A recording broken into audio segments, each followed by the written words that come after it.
8 months. That's how long Zuri Bennett kept a secret heavy enough to crack the foundation of Seoul's most feared criminal empire. She kept it in doctors' offices visited alone, in sleepless 3 a.m. hours pressing her palm against a growing belly, in the deliberate silence of a woman who had made a choice: run, disappear, survive. The father was Seo Kong-min, crime lord, syndicate king, a man entire organizations feared to name out loud, and he had no idea his child existed. Until tonight. Until the knock on her door.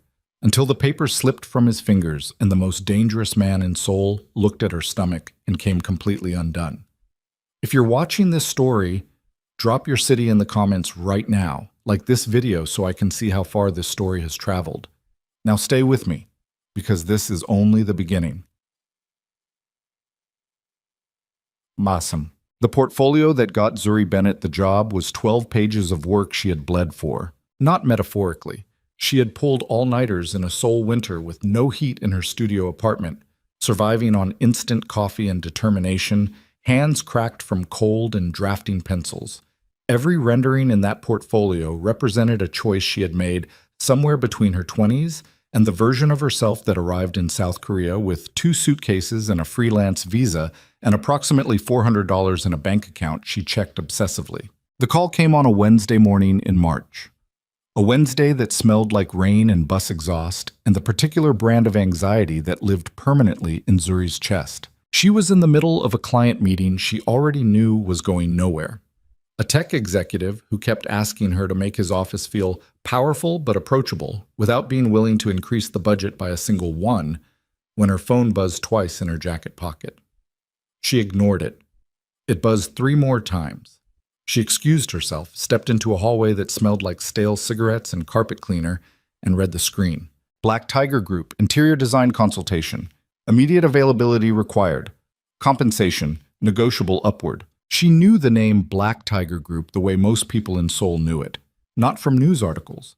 Not from anything you could actually print. You knew it the way you knew certain intersections were dangerous at night, instinctively, without being able to fully explain why. You knew it from the way people spoke about their buildings in a particular tone, a careful tone. The tone you used when discussing something powerful and unpredictable. She called back anyway. The money they quoted her on the phone was real enough that she had to ask the woman to repeat it twice. The project was a private penthouse on the 47th floor of a building in Gangnam that didn't appear on any public architectural registry. Complete redesign. 6 weeks minimum, possibly extending. Full creative authority within parameters they would discuss in person. What parameters? Zuri asked. Mr. Seo will explain at the consultation, the woman said. Her voice was perfectly pleasant, perfectly professional, and entirely non-negotiable. Zuri stood in that cigarette-stained hallway for 30 seconds after she hung up. She thought about her rent, which was 3 weeks overdue. She thought about the portfolio on her laptop that kept growing without translating into consistent income. She thought about the version of herself that had moved to Seoul because she genuinely believed her talent could carve out something real here, something that belonged to her alone, and the growing distance between that belief and her bank balance. She thought, I have rules. I have very specific rules about the kind of work I take. Then she thought about the number they'd quoted her. She called back and confirmed the consultation for Thursday morning. Bossa. The building had no signage at street level, just a black glass facade and a doorman who looked at her driver's license with the focused attention of a man who had been asked to look at things very carefully. He made a call. He handed her a visitor badge. He directed her to a private elevator that required a card swipe she had to wait for him to provide. The 47th floor opened directly into space. That was the only word Zuri had for it, standing there with her portfolio case in one hand and her professional composure assembled like armor around her. Space. Not the room, the feeling. Floor-to-ceiling glass on 3 sides, Seoul spread out below in every direction like something that had been poured there, towers and traffic, and the Han River in the distance catching morning light. The penthouse itself was stripped down to concrete floors and bare walls, mid-renovation, the kind of deliberate emptiness that costs more than most finished rooms. There were 2 men standing near the windows. One of them she recognized immediately as an attorney from his briefcase and his particular posture. the posture of a man paid to stand near powerful people without ever becoming visible. The other one she didn't recognize, but she knew who he was before anyone said a word. Not because he looked the way she'd expected. That was the thing. She'd built a picture in her head on the drive over. Criminal syndicate head. South Korean underworld. She'd imagined something louder. Something more deliberately intimidating. Gold watches or visible bodyguards or the practiced cruelty some men wore on their faces as a warning. Seo Kang-min was none of that. He was maybe 34, 35. Black suit, no tie, no ornamentation of any kind. He was standing with his hands in his pockets looking out at Seoul, and he didn't turn immediately when the elevator opened. He finished whatever thought he was having first. Then he turned. He had the kind of face that gave nothing away, not because it was blank, but because everything in it had been arranged with deliberate control. High cheekbones. Dark eyes that moved across her once, efficient and thorough, the way you'd assess a space rather than a person, cataloging details, filing them. Then he nodded, almost imperceptibly, like he'd confirmed something he'd already suspected. "Miss Bennett," he said. Not a greeting exactly, more like an acknowledgement. "Mr. Seo." She matched his register precisely. She had learned, working in Seoul, that the way you entered a room determined most of what happened in it. He gestured toward a temporary table someone had set up in the center of the space. 2 folding chairs, a rolled architectural blueprint, a water bottle. No coffee. She noted that. A man who didn't perform hospitality didn't feel the need to soften you up. She sat. He sat. The lawyer remained standing near the windows, which confirmed exactly what she'd assumed his function was. "I'll be direct," Kang-min said. "Please. This space needs to function as a private residence, not a showroom, not a power display." He unrolled the blueprint with the practiced motion of someone who had looked at many blueprints. "It needs to feel inhabited, private, specific." "Specific to what?" she asked. He paused for exactly 1 second. "To someone who doesn't need to prove anything." Zuri studied the blueprint. 47th floor, roughly 3,000 square feet, irregular angles where the building's facade curved.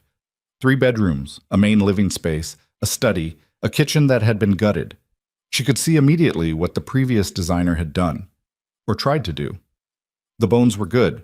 Everything added on top had been wrong. Too formal, too much marble, the kind of design that was trying to communicate wealth rather than actually accommodate a life. The previous design, she said carefully, was trying to perform something. Something shifted in his expression. Not much, just a slight relaxation around the eyes. "Yes." "What are the parameters?" "Nothing that's meant to impress. Nothing that references—" He paused, choosing words. "Professional associations." She understood him. Nothing that looked like a crime boss lived here. Nothing that signaled power or threat or the specific aesthetic of men who'd built their world through violence and control. "Budget?" she asked. He named a figure that she kept entirely off her face, though she felt it in her sternum. "Timeline?" 6 weeks initial phase, potentially extending based on progress. She looked at the space again, at Seoul beyond the glass, at the bare concrete floor, at the blueprint with its careful measurements. She thought about her rules. "I'll need full creative authority within your stated parameters," she said. "I don't do collaborative design by committee. I'll present options, you'll have final say, but the vision is mine to develop." He studied her for a moment. "That's exactly what I want." She extended her hand. He shook it. His grip was firm and brief, the handshake of someone who didn't need to demonstrate anything through physical contact. "I'll need access to the space daily," she said. "Early mornings sometimes, late evenings. The work dictates the hours. Someone will coordinate access for you." She nodded once and began rolling the blueprint back up. Then she stopped and looked at him directly. "One more thing." "Go ahead." "I understand the nature of the group that commissioned this project. I'm not naive about what that means." She held eye contact. "What I am is a professional. I don't ask questions outside the scope of the work. I don't comment on things I observe. And I don't alter the quality of my work based on who's paying for it." She let that sit for a moment. "I need the same professionalism in return. I work without interference." The silence lasted 4 full seconds. Then Kang-min said, Agreed. And that was how it started. The first 2 weeks were purely technical. Zuri arrived each morning at 7:30 before most of the building staff, let herself into the penthouse with the access card she'd been issued, and worked. She measured. She photographed. She stood in different parts of the space at different times of day to track the light, the way it moved through the floor-to-ceiling glass, where it fell warm and where it turned cold and gray. She tested acoustics by clapping once in each room and listening to what came back. She pressed her palm flat against exterior walls to feel where cold transferred from outside. She took all of this and turned it into detailed client notes and material boards, and 3 completely different conceptual directions that represented genuine choices rather than variations on a theme. She was good at her job. She had always been good at her job. That had never been the question. The question had always been whether the right people would ever see it. Kang Min appeared on the 3rd day. She was on her knees photographing a section of floor near the eastern window when she heard the elevator, and she stayed where she was until she'd finished the shot she needed. She heard him walk into the space, heard the pause when he saw her on the floor, heard nothing else for a few seconds. She stood up and turned around. "I'll have initial concepts ready by Friday. I'm not here to check progress," he said. He crossed to the window and stood looking out at the city. He was in the same register he'd been at the consultation, unhurried, self-contained. "I come here in the mornings sometimes." "This is your space," she said, which was true and also a way of saying she didn't need an explanation. He stayed for about 20 minutes. He didn't talk much. She continued working. At some point she was aware, without looking directly at him, that he was watching what she was doing. Not intrusively, not proprietarily, just the way you watch someone who knows what they're doing and find the focus interesting. When he left, he said, "The light hits differently around 4 in the afternoon." She filed that away and came back at 4 that day to check. He was right. The way the afternoon sun came through the southwestern glass transformed the concrete floor into something almost warm, almost gold. She revised her concept accordingly. The pattern established itself gradually, the way patterns do. Without either party deciding on it, without acknowledgement, just becoming the shape of the weeks. He came most mornings. Sometimes he was on his phone, walking the perimeter of the space in slow circles, speaking in clipped Korean she didn't try to follow. Sometimes he sat on the window ledge, the broad interior sill she'd already mentally flagged as a key architectural feature, and looked at the city with the focused blankness of a man whose mind was somewhere else entirely. Sometimes he watched her work. He asked good questions. That was the thing that surprised her most, the first time he asked one. She was presenting her 3 concept directions on a Thursday evening, laptop propped on the temporary table, talking him through the material palette for option 2, a direction built around natural textures, warm-toned concrete, wood with visible grain, fabric that felt like something rather than looked like something.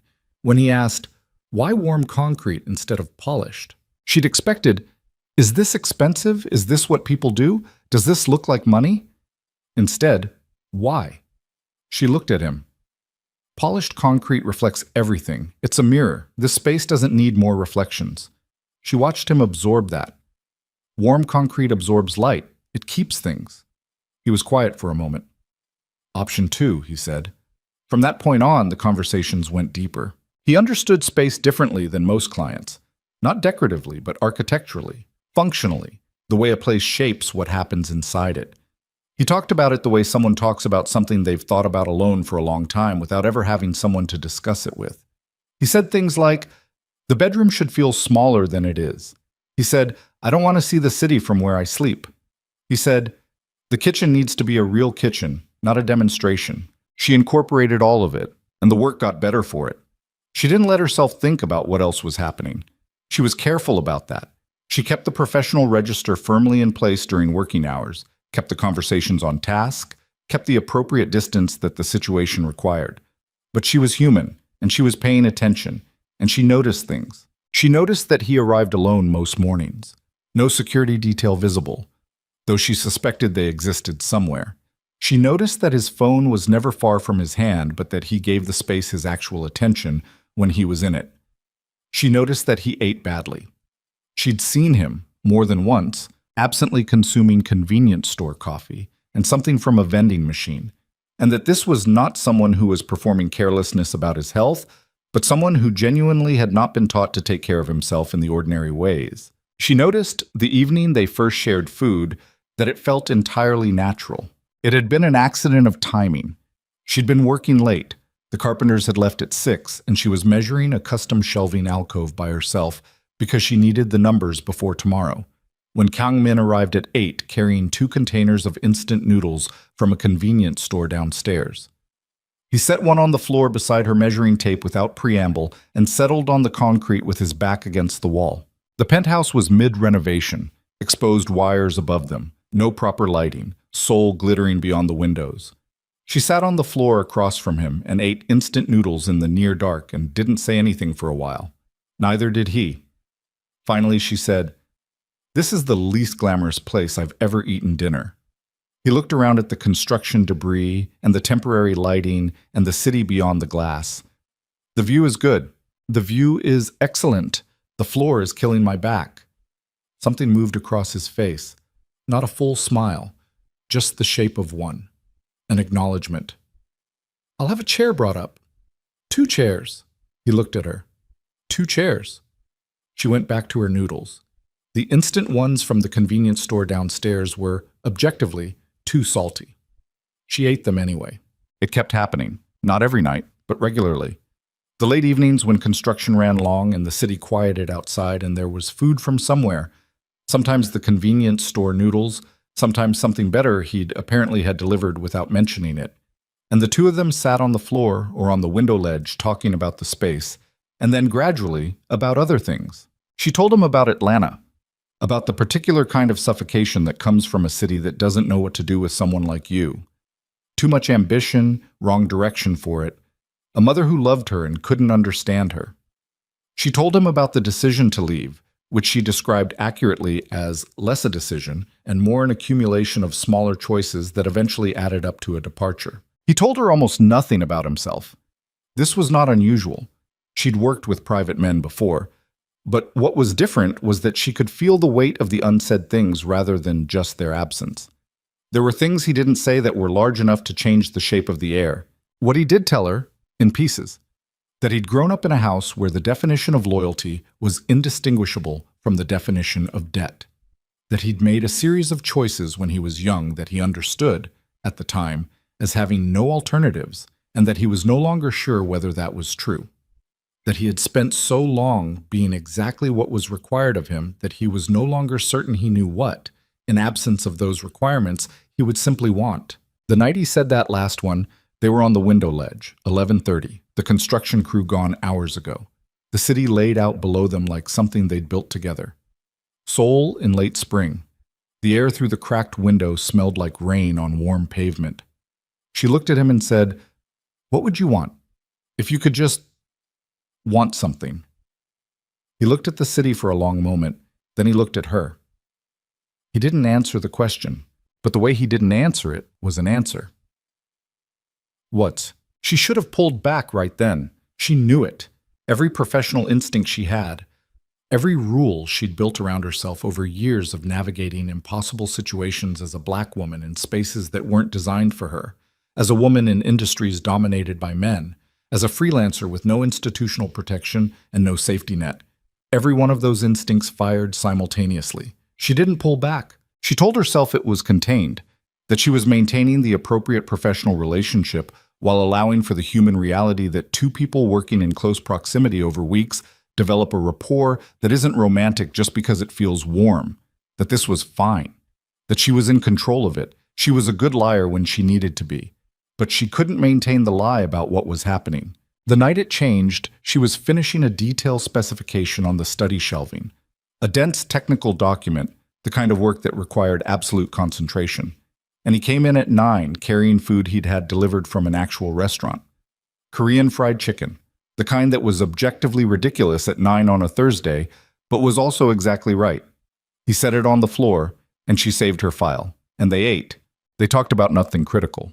The Shelving, a film she'd mentioned once that he'd apparently gone and watched, which he hadn't told her.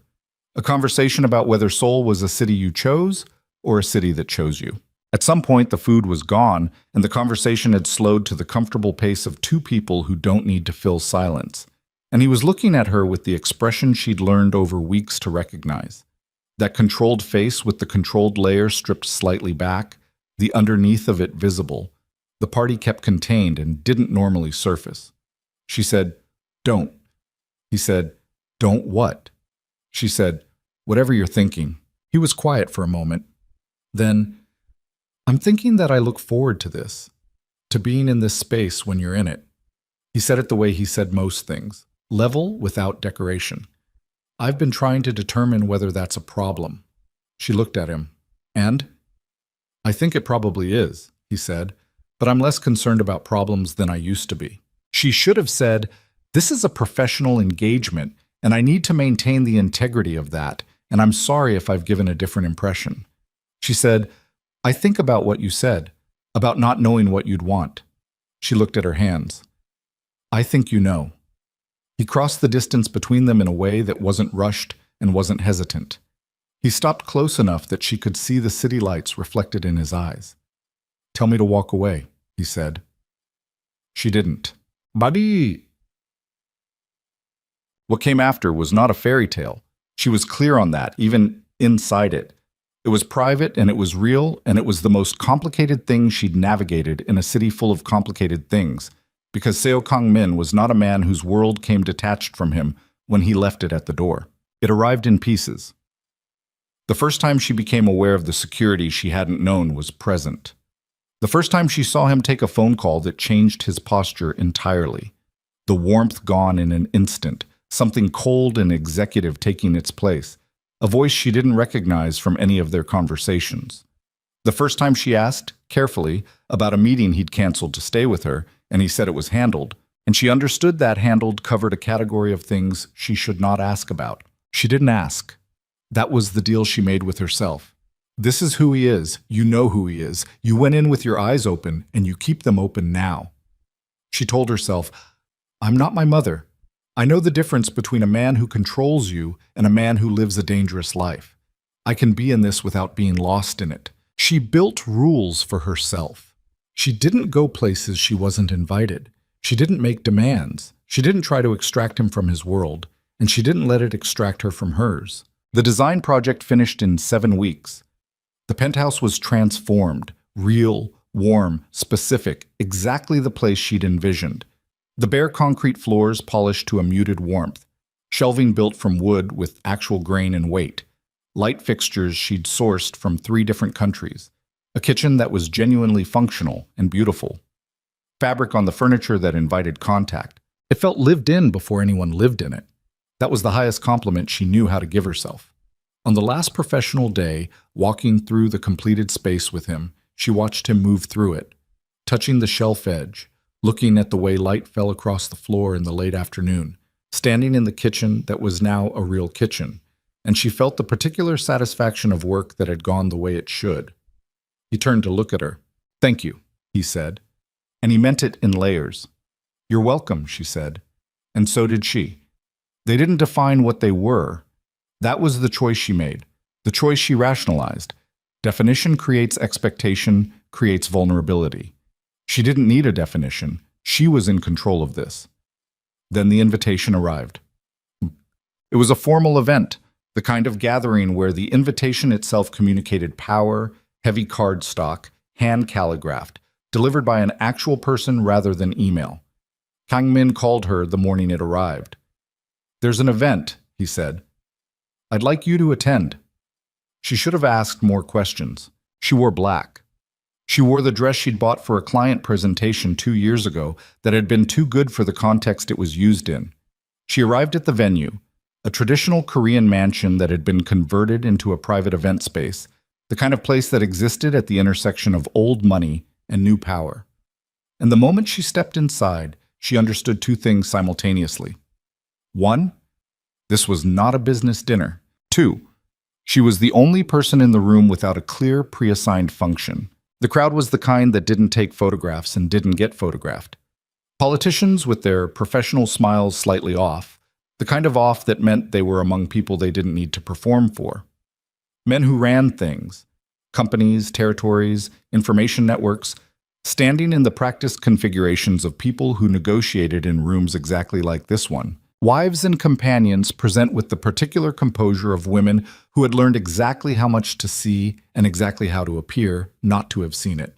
Kang Min was at the center of it, not performing. That was the wrong word. Occupying. The way a building occupies a city block. He moved through the room and people oriented to him without appearing to, conversations adjusting, space clearing in his direction.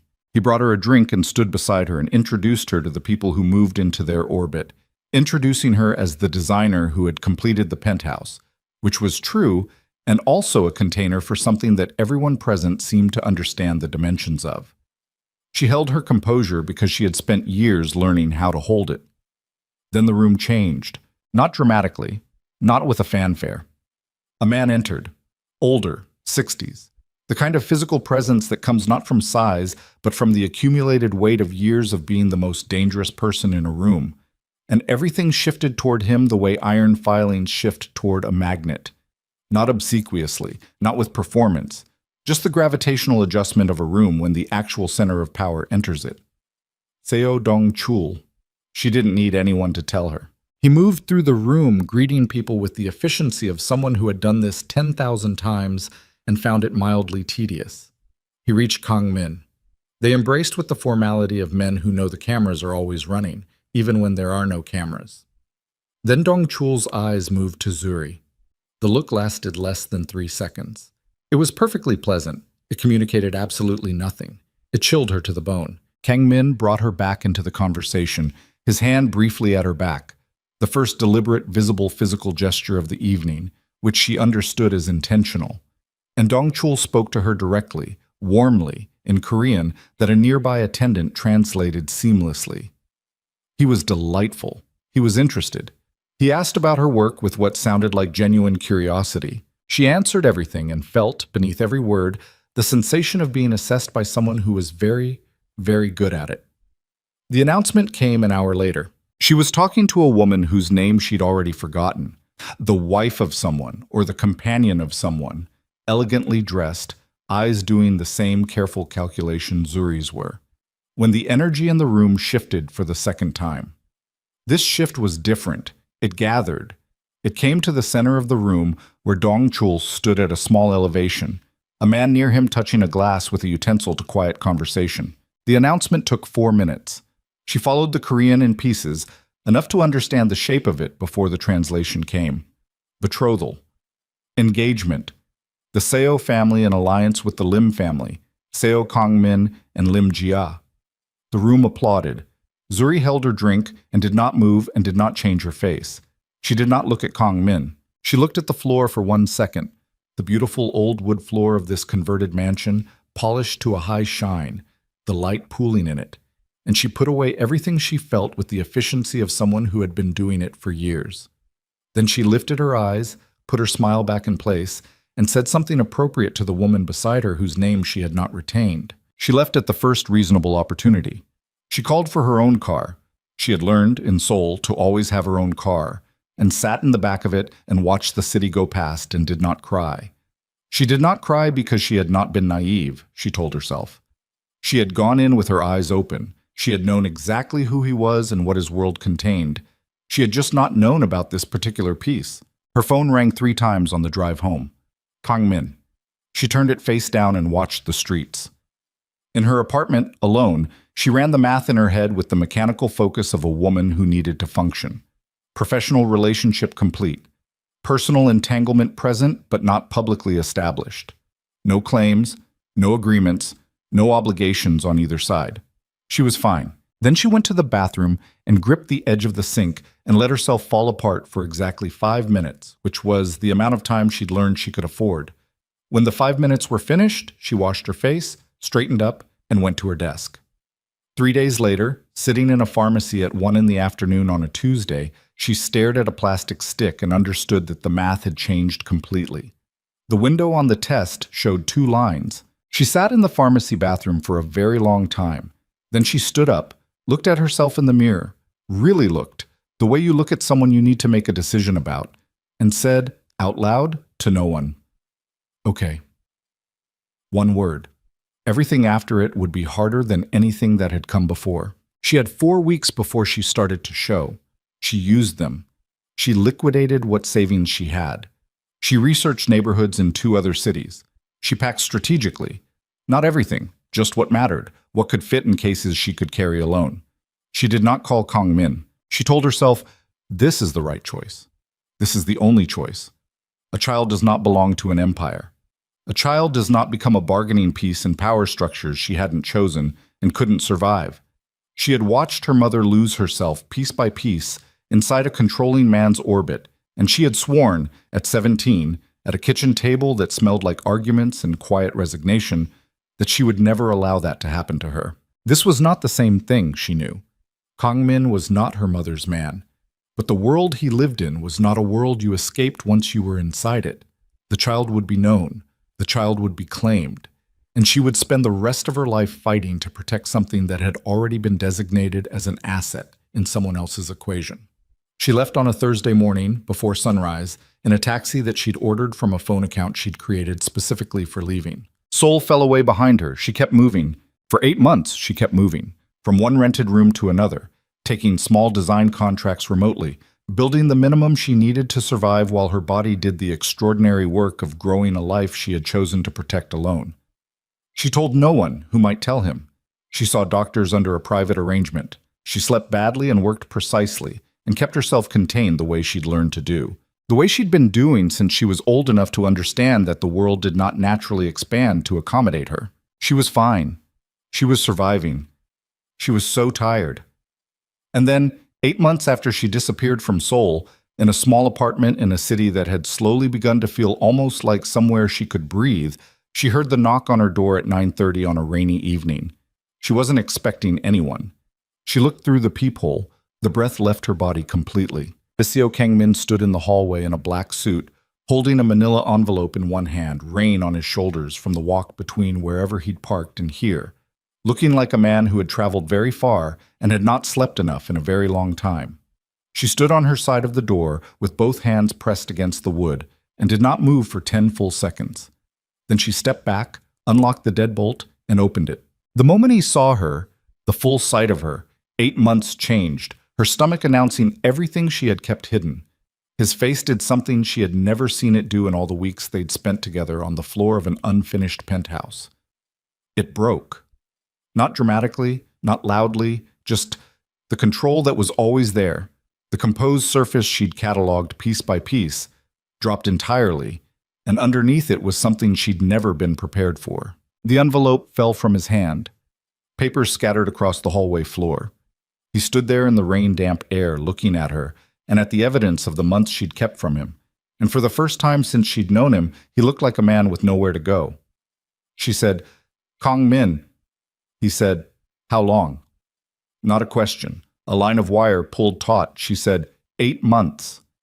He closed his eyes, just for a second, just long enough that she felt it. When he opened them again, the break was still visible. But underneath it, something else was assembling itself. Something with edges, something with direction. She stepped back from the door. He came inside.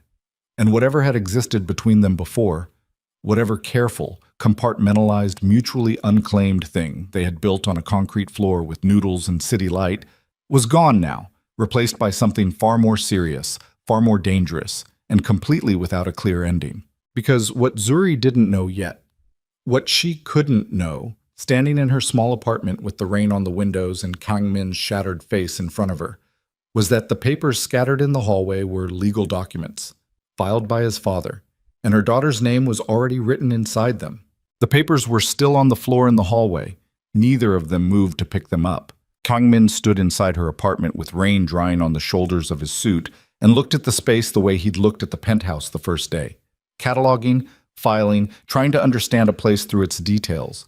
The single lamp on the desk, the drafting materials arranged precisely on one end of the table, the other end cleared to make room for something else entirely. The small things accumulated that told you a person had been surviving somewhere rather than living. The functional furniture, the absence of anything decorative except one small framed photograph on the bookshelf that he looked at once and then away from. Zuri stood near the kitchen counter with her arms at her sides. She had made a decision when she stepped back from the door and let him in, but she hadn't yet decided what came after it. He turned from the room and looked at her stomach, then at her face. 8 months, he said again. Still that taut wire. You were gone for 8 months and you didn't... He stopped. Reset. Why? She said, you were engaged. The engagement... I know what the engagement was. I was standing in that room when your father announced it. Her voice stayed level. She'd had 8 months to rehearse this, theoretically. None of the rehearsals had felt like this. I was holding a drink and smiling, and I found out the same way everyone else in that room found out. He absorbed that. His jaw tightened fractionally. I tried to call you, he said. I know. That night, the day after. I went to your apartment 3 days later and your landlord told me you'd vacated. I know, Kongmin. Then you know that I... Something moved across his face that she didn't have a name for. You know I looked. Yes, she said, quietly. I know you looked. The silence between them had weight. She could feel her own heartbeat, the particular elevated rhythm of the last trimester. Her body constantly reminding her of the work it was doing, whether or not her mind was present for it. She pressed one hand against the counter edge. Not leaning, just grounding. You should sit down, he said. I'm fine standing. Zuri, I said I'm fine. He closed his mouth. He looked at her hands. He looked at the counter she was touching. He nodded once and didn't push it. She said, Why are you here? I found you. I know you found me. I'm asking why you came. He looked at her directly. Because you're carrying my child, and I didn't know. And now you do. And now I do. He moved, not toward her, sideways, to the window. The same instinct he'd always had in enclosed spaces to find the exterior wall, the view. The window in her apartment showed a rain-dark street and a convenience store sign and a car going past. Not Seoul, not 47 floors up. He looked at it anyway. I need to know she's safe. Zuri went still. She. He turned to look at her. The doctors, she started. I don't have information from the doctors, he said. I have nothing. I have 8 months of nothing. There it was. The thing underneath the wire. Not anger, something raw. A girl? She hadn't meant to tell him that. She hadn't meant to tell him anything in that order. She looked at the floor for 1 second and then back up. Yes. Something happened in his face that she made herself watch rather than look away from. It moved through him visibly, the information traveling from his mind to somewhere deeper, somewhere that the controlled surface hadn't caught up with yet. He turned back to the window. Tell me about the documents, Zuri said. His shoulders shifted. The papers in the hallway, she said. Tell me what they are. He was quiet for a long moment.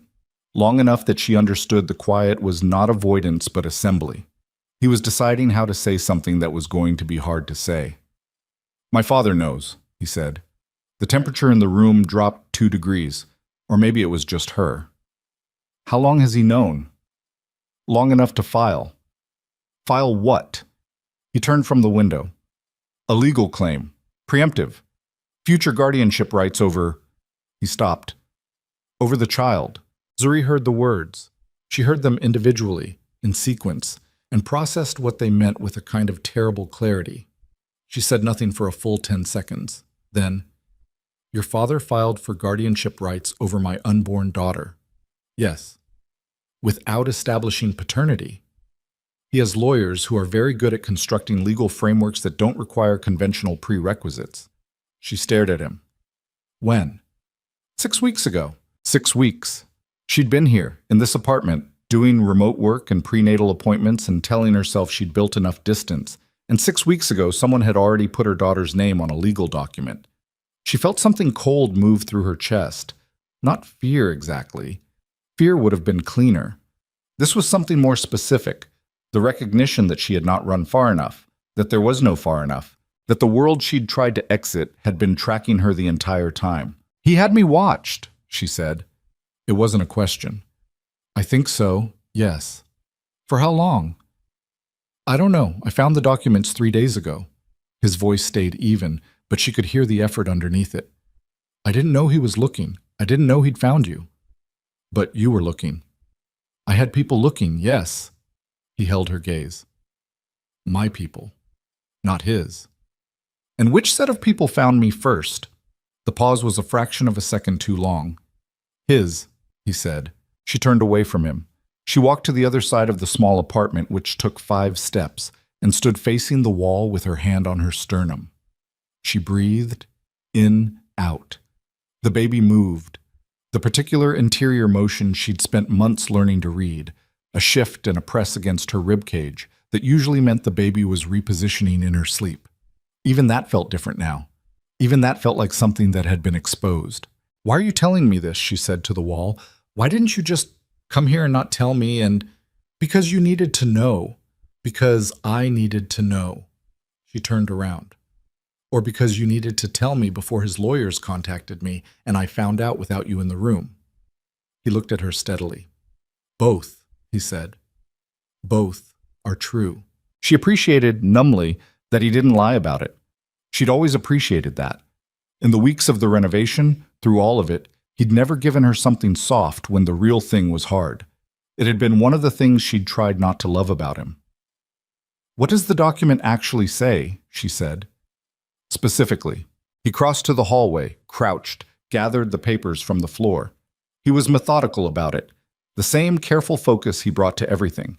He brought them to the table and laid them flat, and she came to stand across from him, the table between them. She looked at the documents. Korean legal formatting, dense text, a law firm name at the header that she recognized from the kind of context you wish you didn't have. Beneath the firm name, her daughter's status, not yet born at the time of filing, referred to in the language of property and inheritance and bloodline continuity that made her stomach turn in a way that had nothing to do with the pregnancy. She looked up at Kong Min. He wants to control her, she said. He wants to ensure succession. Say what it is. His jaw moved. He wants control. Yes.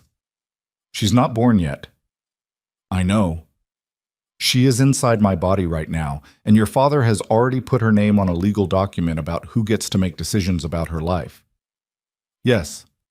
His voice was tight. I know what it is, Zuri. Do you? She heard her own voice shift, not louder, but denser, the particular compression of anger that had been building for 8 months and had now found a specific, available target. Because you grew up in that world. You grew up with that man. And I need to know, right now tonight, whether you actually understand what this is or whether you're standing in my apartment explaining your father's legal maneuver to me like it's a business problem that needs management. The silence was absolute. He held her gaze for a long moment. Then he said, I understand what it is. Tell me. He wants to use my child as a piece in a structure he's been building for 40 years. The control in his voice had changed texture. Not gone, but different, with something underneath it that she had never heard from him. He looks at her, and he sees an heir, a continuation, a card in a hand he's been playing since before I was born. He put both hands flat on the table. I'm not here to manage this, Zuri. I'm here because I'm not willing to let that happen. She looked at him for a long time. Her back ached. It had ached for weeks, the particular bone-deep exhaustion of late pregnancy. The way your body remaps itself to accommodate another life, and the weight of that remapping accumulates daily.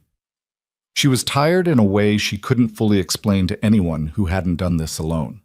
Not just physically, the kind of tired that settles in your decision-making and your emotional processing and your ability to trust anything at all. She pulled out the chair on her side of the table and sat down because her back demanded it.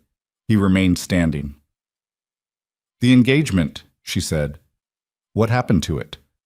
He was quiet for a moment. It ended. 4 months ago. She looked at him. Why?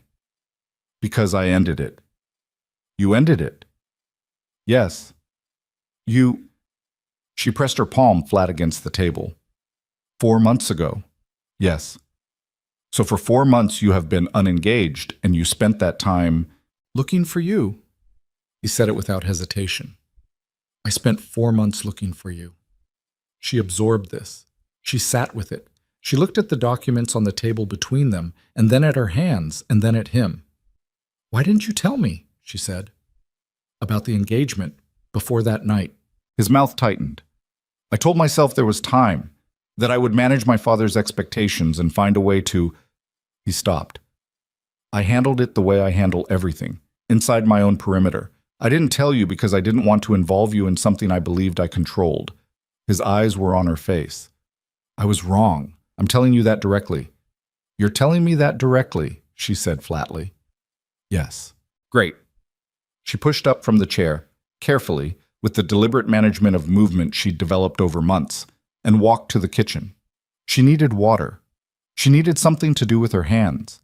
She filled a glass from the tap and stood at the sink with her back to him. You didn't tell me because you thought you could manage it.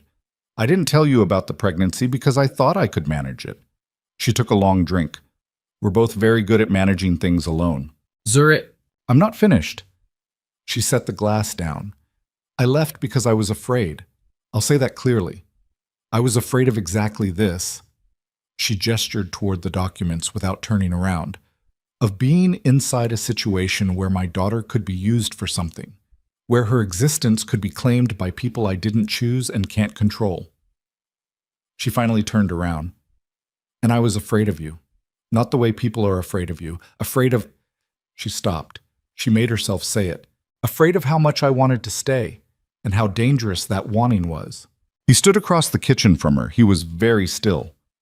I'm not my mother, she said. And this isn't what she went through. I know that. But I've spent my entire adult life making sure I never end up in a position where someone else's world overrides mine. And you? She pressed her lips together. Your world doesn't have edges, Kang Min. It doesn't end somewhere and leave room for something else. It goes all the way to the horizon. He crossed the kitchen. He didn't touch her. He stopped close enough that she could see his face clearly in the kitchen light. The exhaustion that matched hers. The lines of a man who had not been sleeping. The eyes that were doing what they'd always done in the construction dust quiet of an unfinished room, paying attention to her. What do you need from me? He said. Right now, tonight. She looked at him. Don't, she said. Don't be reasonable right now. I've been alone for 8 months and your father's name is on a document about my daughter and I need... Her voice cracked. Just once, just slightly, and she hated it. I don't know what I need. He reached out and put his hand over hers on the counter. She didn't pull away. For a moment, that was all it was. His hand over hers, and the rain on the windows, and the low hum of the refrigerator and the baby moving inside her. The steady fact of a life that existed regardless of every complicated thing surrounding it. Then her phone rang. She looked at the screen on the counter. A number she didn't recognize. Seoul area code.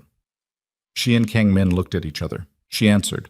The voice on the other end was a man she'd never spoken to. Calm, professional, the meticulous calm of someone who had been coached to deliver information without inflection.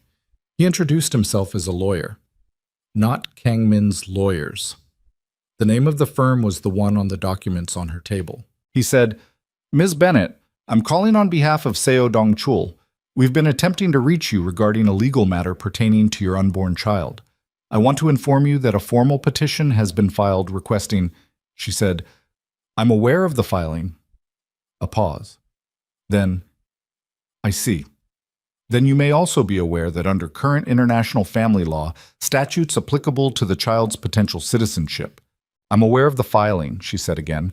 I'll be consulting my own legal representation. Please direct all further communication to that representation. Another pause. Longer. Ms. Bennett? The professional calm shifted incrementally, not hostile, something more precise.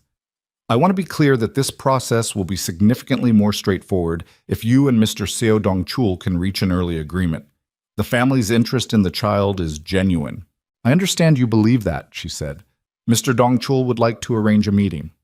No. He simply wants to... No. She kept her voice completely flat. You have my answer. Have your firm send contact information to my representation when I've established it. Good night. She hung up. The phone sat in her hand. Her hand was shaking, not visibly, but she could feel it, the micro tremor beneath the skin that told her the adrenaline had arrived and was now working through her system. She looked at Kang Min. His face had gone somewhere she hadn't seen it go before. Not the composed surface, not the broken version that had appeared at her door. Something between controlled, but with heat under it, the look of a man who had just confirmed something he'd hoped was not confirmed. "He called you while I was standing here," he said. She put the phone on the counter. "Yes," she said. "He knows I'm here." Kang Min's voice was level, absolutely level. The levelness of someone who had learned to put all their anger in a box and close the lid before speaking. "He's watching this apartment."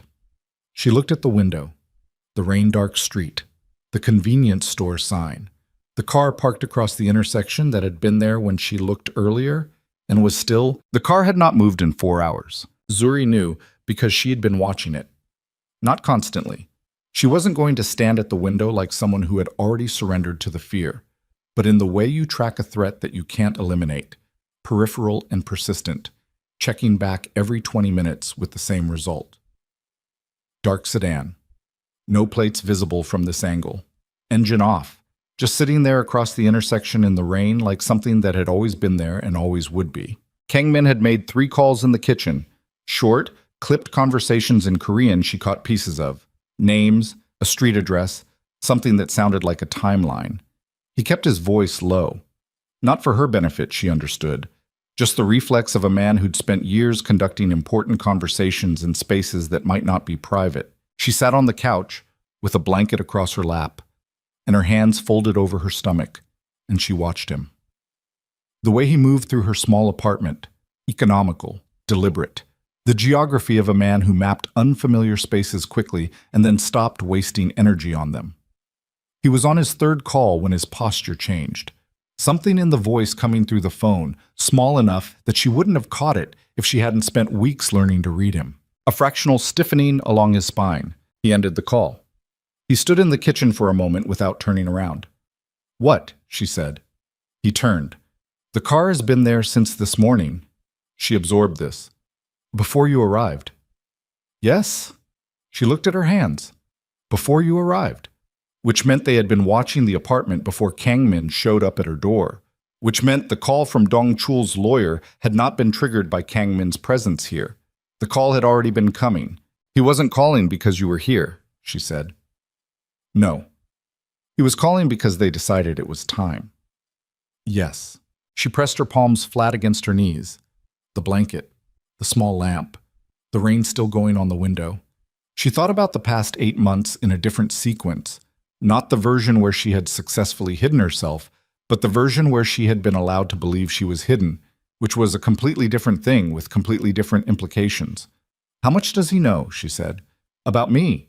About the pregnancy." Kang Min came and sat in the chair across from her. He leaned forward with his elbows on his knees, and she recognized the posture. It was the posture he'd used on the construction floor when they were discussing something that required precision, not comfort. "I don't know the full scope," he said. "I know he has a report, medical information possibly, your movements over the past several months." "Medical information? I don't know how he got it." She held very still. "My prenatal records." He held her gaze and didn't say anything, which was its own answer. She stood up. She needed to move. She crossed to the window and stopped herself from looking at the car, because looking at it again right now would do something to her she wasn't ready for. She stood with her back to the glass. "I want you to tell me everything," she said.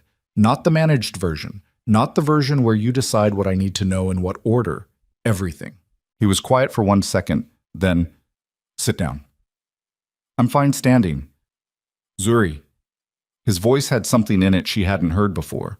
Not command, something closer to dread. "Please sit down." She came back to the couch. She sat. She looked at him. He said, 3 weeks ago, one of my father's attorneys contacted my financial infrastructure. Not through me, through a network that operates adjacent to the syndicate's primary accounts. They were documenting the provenance of any assets I might claim as separate from the family holdings." He paused. "My father has been building a legal case that would allow him to classify any child of mine born outside a sanctioned family arrangement as a dependent of the CO family estate. Not as my child, as a family asset." The words landed one at a time. "An asset," she said. "Yes." "He's been building this case for how long?" Another pause. Longer. The kind that meant the answer was worse than the question. My lawyers believe the framework was initiated approximately 5 months ago, he said, 2 months before the engagement ended. She stared at him. He started building a legal case to claim my daughter before you even broke off the engagement. Yes. Which means she stopped. She worked through it. Which means he knew about the pregnancy before the engagement ended. He knew, and he made the calculation that breaking the engagement was acceptable because he already had another mechanism for... She stopped again. Her voice had started doing something she didn't want it to do. He let you end the engagement because he'd already decided the baby was more valuable than the alliance. Kangmin said nothing. Say it, she said. Tell me that's what happened. That's what I believe happened. Yes. She got up again. She couldn't help it. She walked to the kitchen and gripped the counter edge with both hands and breathed through her nose because the alternative was worse, and she needed to stay functional, and she was so tired of needing to stay functional. The baby shifted.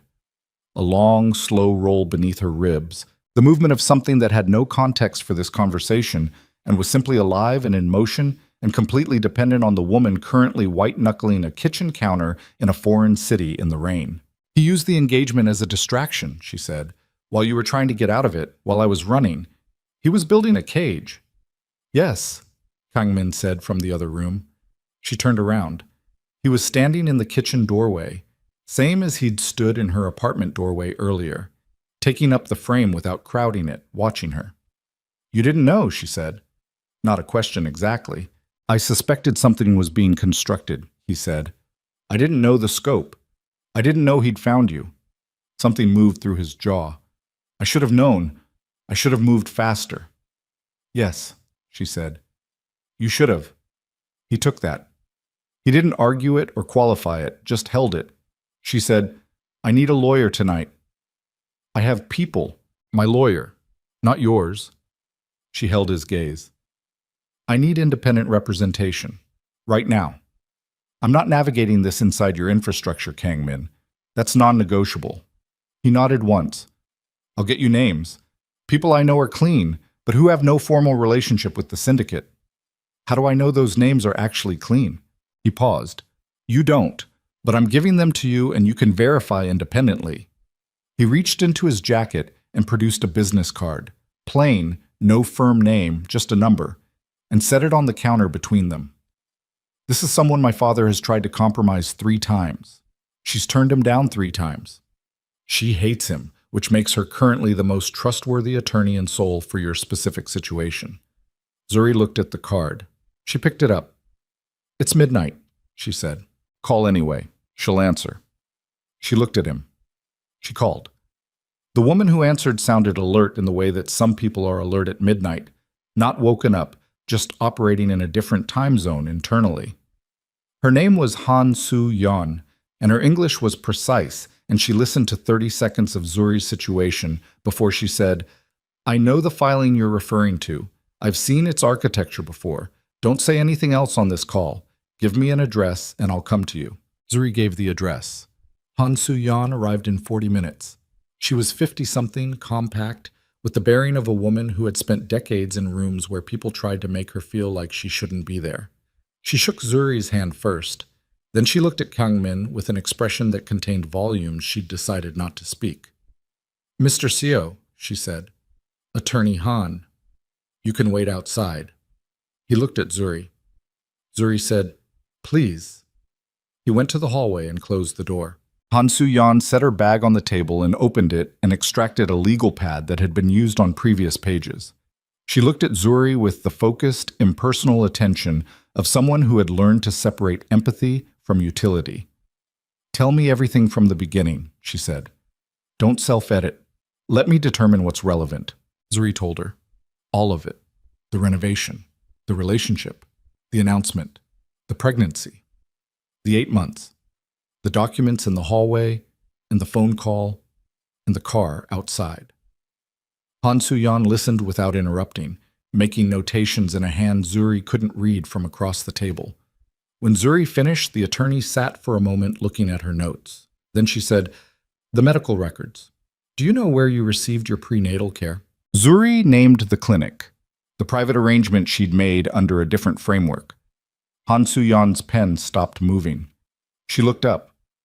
Which clinic, specifically? Zuri gave the name. Something changed in Han Suyan's face. Not dramatic. The micro-adjustment of a professional who has just encountered information that requires recalibration. What? Zuri said. Zuri Tartashishid. Han Suyan set her pen down on the pad. She folded her hands. That clinic has a managing director on its board of trustees, she said carefully. The director was appointed 3 years ago through a corporate structure that ultimately traces to a holding company in Busan. She paused. The holding company is a financial subsidiary of the Black Tiger Group. The room went quiet in a way that had nothing to do with sound. Zuri sat completely still. The clinic I chose, she said. Yes. That I specifically chose because it had no connection to... Yes. She heard her own breathing. She felt the particular internal silence of a person whose fundamental operating assumption has just been dismantled from the ground up. She had chosen that clinic with care. She had researched it. She had been so careful about the research, so deliberate about the distance she'd established, about maintaining exactly the separation she needed. He set it up, she said. Her voice sounded distant to herself. He set up a clinic and waited for someone like me to use it. I can't confirm intent, Han Suyan said, but structurally, don't. Zuri held up one hand. Don't give me the legal version. Tell me what you actually think. Han Suyan looked at her steadily.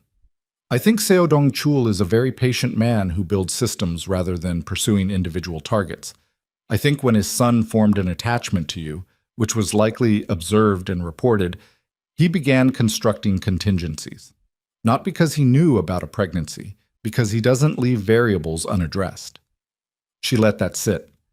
The clinic would have been useful for anyone in your position, regardless of pregnancy. The fact that it became specifically useful in this case is, she paused, convenient for him. Zuri pressed her hand flat against the table. The surface was cool under her palm. She focused on the physical fact of it. She thought about every appointment, the waiting room she'd sat in, the nurses who'd been so warm, the doctor who'd been so thorough. She thought about the files, her name, the baby's development documented week by week, ultrasound images, blood work, everything a legal team would need to establish the biological reality of a life not yet born. She said, can he actually win? If this goes to a formal proceeding, Han Suyan picked up her pen again. Not on current statute, but he's not trying to win a conventional proceeding. She made a notation. He's trying to create enough legal complexity that any resolution requires his cooperation. He doesn't need to win custody. He needs to make the alternative to cooperation too exhausting and expensive to sustain. She looked up. It's a compression strategy. He squeezes until cooperation looks like the easier choice. Zuri thought about 8 months of exhaustion, about what the next year looked like with a newborn and a legal battle and no institutional support, and a man with 40 years of infrastructure pressing in from every direction. She thought, he calculated this exactly right. She stood up and went to the door and opened it. Kang Min was in the hallway, sitting on the floor with his back against the wall. The same position he'd occupied on construction floors. Same loose posture, same focused stillness. He looked up. Did you know about the clinic? She said. He got to his feet in one motion. What clinic? She watched his face. The one I used for prenatal care. Did you know it had a connection to the Black Tiger Group? Something flared in his eyes.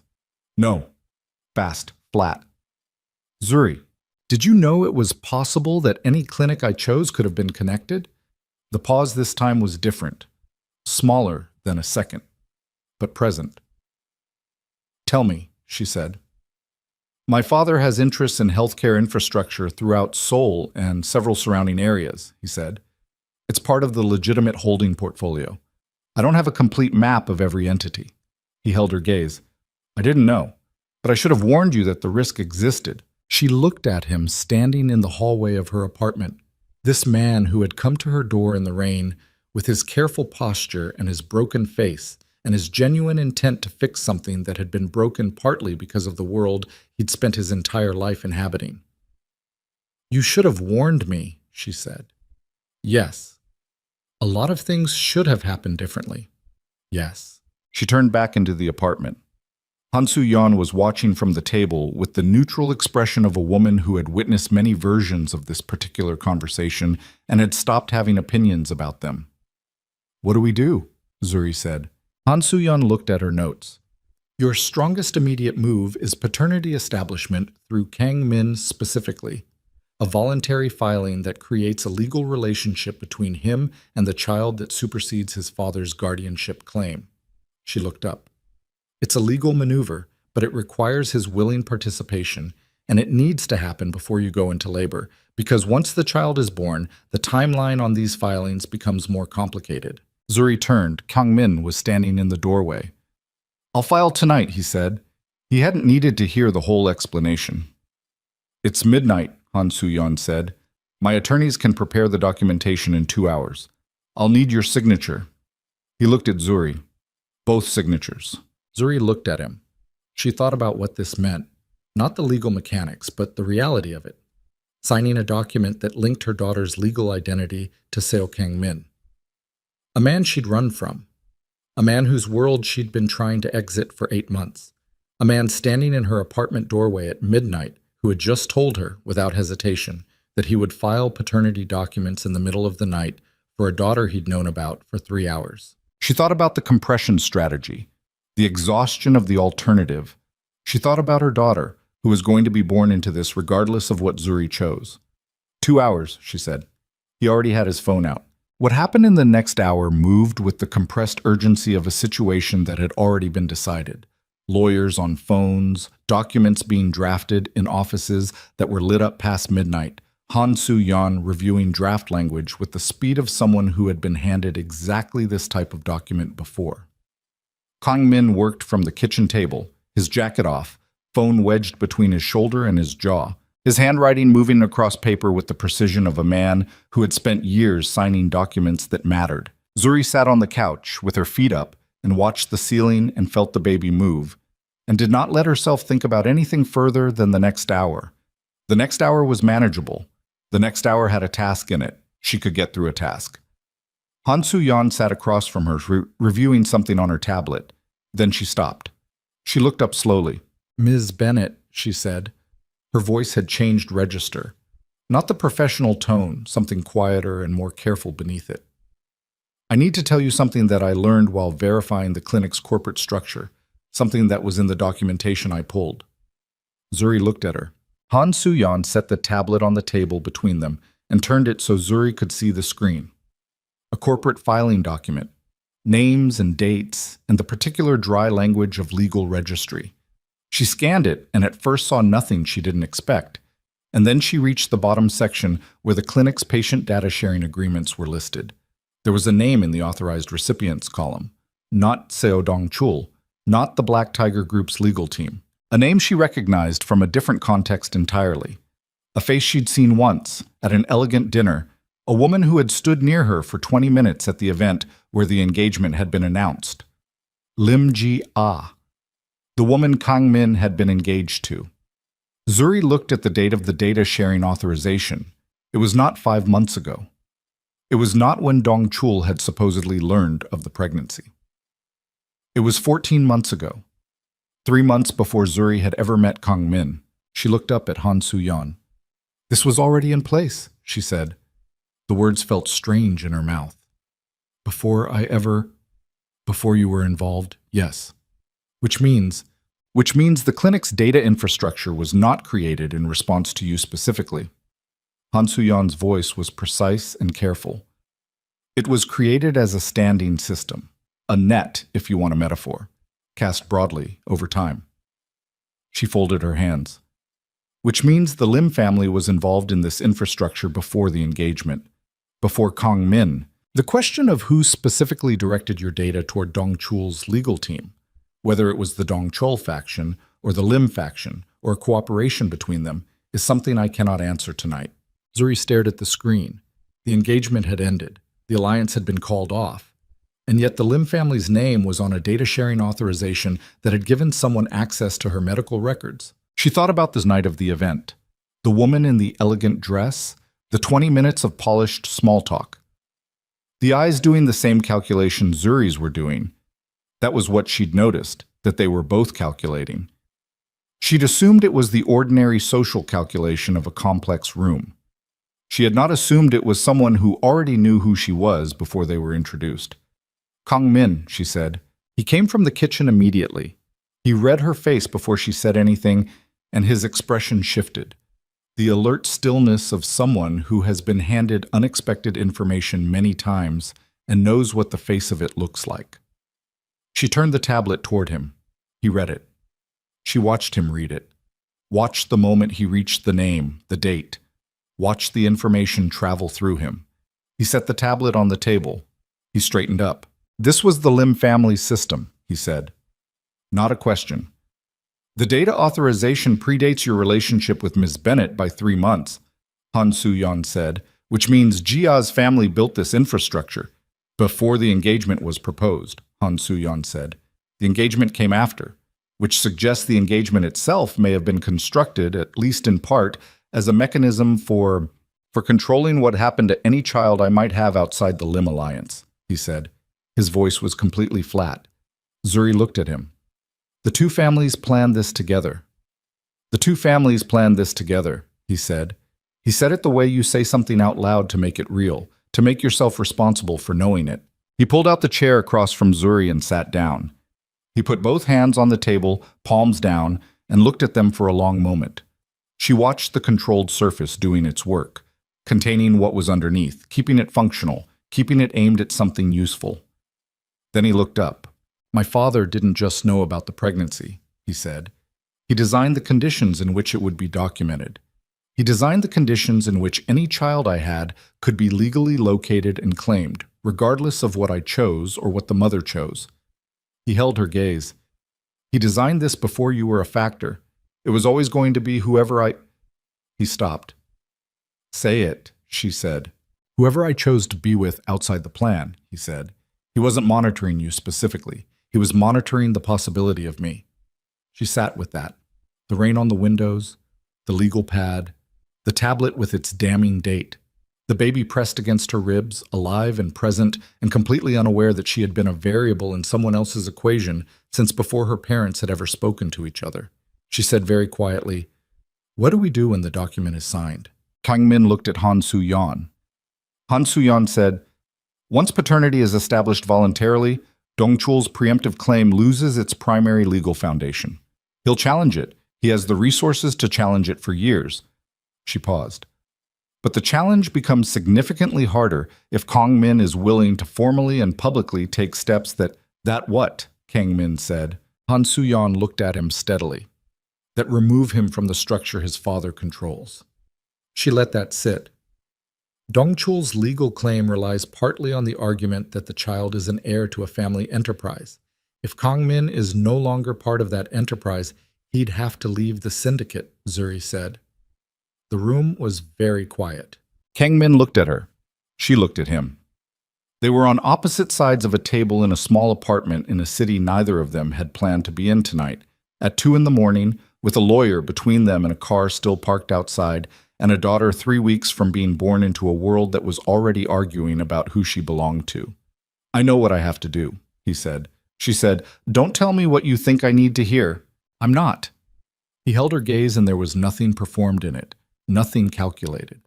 Just the face of a man who had arrived at the edge of something and was looking over. "I've known, I think, for longer than tonight. I've been looking for a reason to do it that was large enough to be worth the cost." He looked at the table.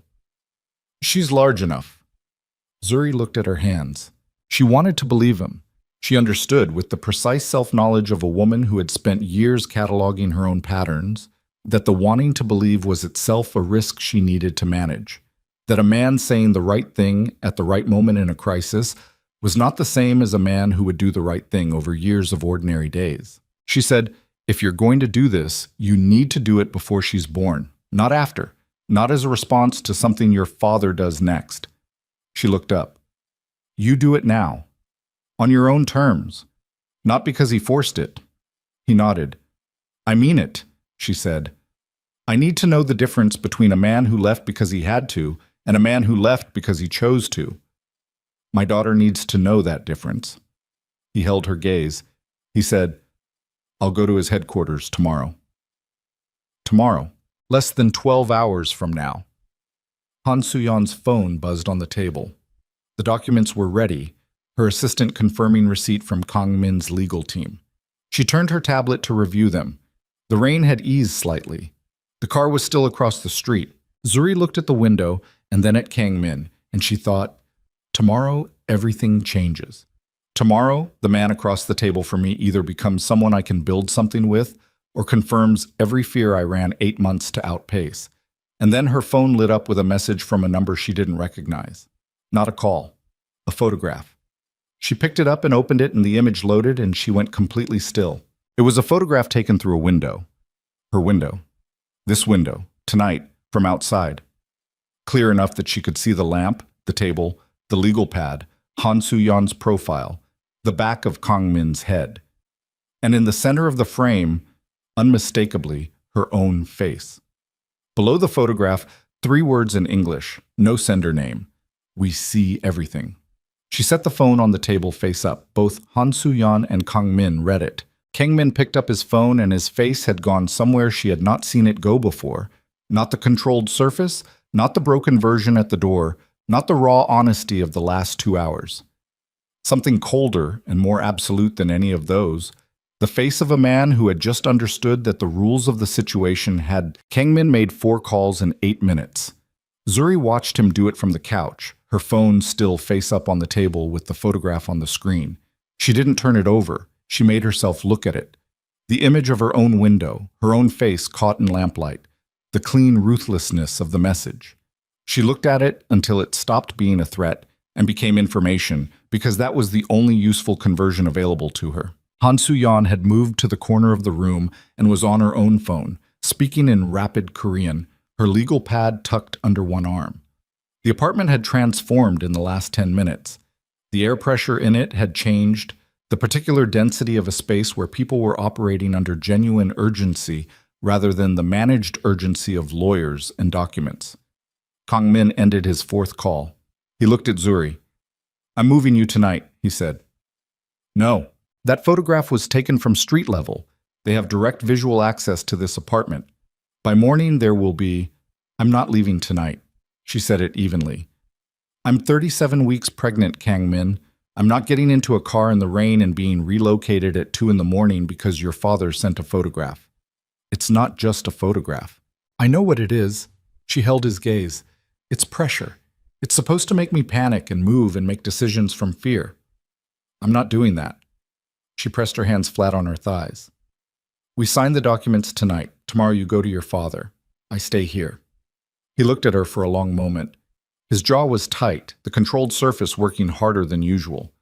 There will be someone in the hallway, he said. My people. All night. Fine. And the car outside? I don't care about the car outside. She looked at the photograph one more time, then turned the phone face down. Let them watch. There's nothing to see. Han Soo-yeon returned from the corner. She looked between them.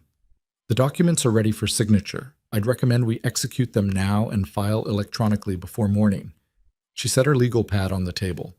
Once that filing registers, Dongchul's team will know within the hour. Whatever they're planning to do next, they'll move faster. Then we file first, Kang Min said. They signed at the kitchen table. Zuri read everything Han Soo-yeon gave her. Every clause, every subclause, the specific legal language that established her daughter's paternity voluntarily and on record. Her handwriting was steady. She was proud of that. Her handwriting was completely steady. Kang Min signed after her. He didn't read it. He'd clearly reviewed it through his own lawyers before the copies arrived. He signed with the same precise motion she'd watched him use on renovation specifications months ago, the same focused compression of a man who committed completely to whatever he put his name to. Han Soo-yeon photographed both signatures and sent them. She watched the confirmation come through on her tablet, checked it twice, then looked up. Filed, she said. 7 minutes past 3 in the morning. She closed her legal pad. Congratulations! You've just fired the first shot. Nobody celebrated. Kang Min left at 4, after a brief conversation in the hallway with 2 men who had arrived silently and stationed themselves without visible weapons, and the kind of stillness that made weapons unnecessary. Zuri watched through the peephole as he spoke to them, watched the nods, watched him turn once and look at her door before he walked to the elevator. She went to bed and did not sleep and did not pretend she was sleeping. She lay on her side in the dark and listened to the rain and felt her daughter move and thought about the photograph on her phone and about a man walking into a building tomorrow to dismantle the empire he'd been built to inherit. And she thought about all the ways that could go wrong, and then she stopped thinking about it because there was nothing useful in that direction and closed her eyes and breathed until the gray light started to come through the curtains. Her phone rang at 7:15. Kang Min. She answered on the second ring. "Are you there?" "Leaving now." His voice was the same register as always, level, complete. "I want you to have Han Suyan's number on dial. If anything, go," she said. "I'll be here." A pause. Not long. "Zuri." "Go," she said again quietly. He hung up. She sat up in bed and put her feet on the floor and pressed her palms against her knees and breathed in and out and did not allow herself the full weight of what the next several hours contained. She got up. She made tea.